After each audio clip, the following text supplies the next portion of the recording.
મહારાષ્ટ્રના વિસરવાડી police station તાલુકો નવાપુર જિલ્લા નંદુરબાર વિસ્તારમાં ફોર વ્હીલર ગાડીમાંથી રૂપિયા ભરેલ બેગની ઉઠાંતરી કરી નાસી જનાર બે ઇસમોને પકડી પાડતી પાંડેસરા પોલીસ કમિશનર સાહેબ શ્રી નાઓની આદેશથી આગામી તારીખ 7/7/2024 રોજ ભગવાન જગન્નાથજીની રથયાત્રા નીકળનાર હોય જે અનુસંધાને તારીખ 3/7/2024 કલાક 7 થી તારીખ 4/7/2024 કલાક 1 સુધી કોમ્બિંગ નાઇટનું આયોજન રાખેલ હોય જેથી સંયુક્ત પોલીસ કમિશનર સાહેબ શ્રી સેક્ટર 2 સુરત શહેરનાઓ દ્વારા સૂચના કરેલ હોય જેના આધારે નાયબ પોલીસ કમિશનર સાહેબ શ્રી ઝોન 4 સુરત શહેર તથા મદદનીશ પોલીસ કમિશનર સાહેબ શ્રી એચ ડિવિઝન સુરત શહેરનાઓએ સૂચના અને માર્ગદર્શન હેઠળ પાંડેસરા પોલીસ સ્ટેશનના પોલીસ ઇન્સ્પેક્ટર સાહેબ શ્રી એચ.એમ. ગઢવી નાઓની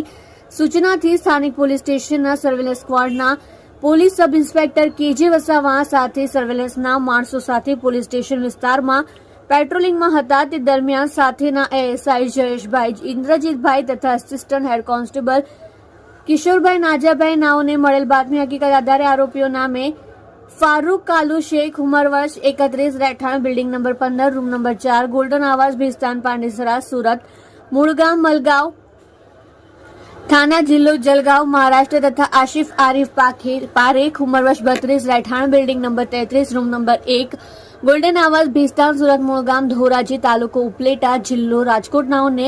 પકડી પાડી તપાસ કરતા આરોપી પાસેથી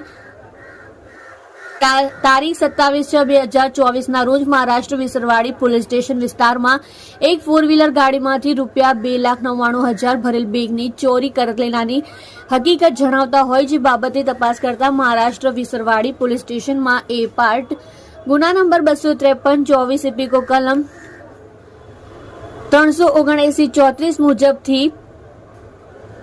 ગુનો તારીખ 28/6/2024 રોજ દાખલ થયેલ હોય જેથી ચોરીમાં ગયેલ રોકડા રૂપિયા 81,000 આરોપીઓ પાસેથી રિકવર કરી મજકૂર બંને આરોપીઓને અત્રે પોલીસ સ્ટેશન ખાતે લઈ આવી ઉપરોક્ત ગુના સંબંધે તેઓ વિરુદ્ધ કાયદેસરની કાર્યવાહી કરવામાં આવેલ છે।